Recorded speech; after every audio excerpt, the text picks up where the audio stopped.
Hello అండి అందరికీ. రీసెంట్‌గా ప్రముఖ లెజెండరీ సినిమా డైరెక్టర్ సంగీతం శ్రీనివాసరావు గారు 94 ఏళ్ల వయసులో ఒక సినిమాని తీయడం జరిగింది. ఆ సినిమా 'సింగీతం'. ఈ మూవీ జూన్ 12న రిలీజ్ కావడానికి సిద్ధంగా ఉంది. అయితే ఈ మూవీ సెన్సార్ సభ్యుల రివ్యూ ప్రకారం చూస్తే కంటెంట్ పరంగా చాలా బాగుంది. ఈ సినిమాని చిన్న పిల్లల దగ్గర నుంచి పెద్దవాళ్ళ వరకు అందరూ చూడవచ్చంట. ఎక్కడ వల్గారిటీ లేకుండా, ఎక్కడ బూతు పదాలనేది వాడకుండా ఈ సినిమా క్లియర్‌గా ఉందంట. కంటెంట్ పరంగా చాలా బాగుందంట. ఈ మూవీ జూన్ 12న రిలీజ్ కావడానికి సిద్ధంగా ఉంది. అయితే స్టోరీ పరంగా చూస్తే ఒక ప్రతాప్ అనే ఒక యువకుడు ఒక సిటీ ప్రపంచంలో బతకలేక ఒక సాధారణ పల్లెటూరులో బతకడానికి ఒక పల్లెటూరుకి అయితే వెళ్తాడు. అక్కడ పల్లెటూరుకు వెళ్ళిన తర్వాత అక్కడ ఉన్న మనుషులను చూసి ఆశ్చర్యపోతారు. ఎందుకంటే అక్కడ ఉండే మనుషులు వాళ్ళ మాటల్ని పాటల రూపంలో పాడడం జరుగుతుంది.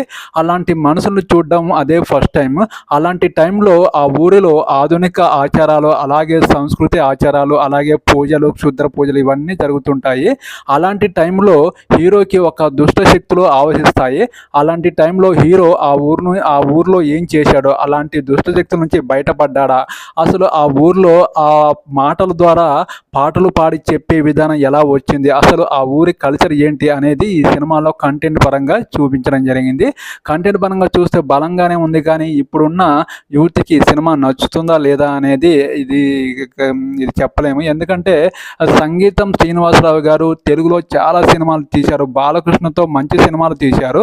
కానీ ఈ సినిమా ఇప్పుడున్న జనరేషన్కి నచ్చుతుందా లేదా కామెంట్ సెక్షన్లో తప్పకుండా కామెంట్ చేయండి. కానీ కంటెంట్ పరంగా ఈ సినిమా చాలా బాగుందంట.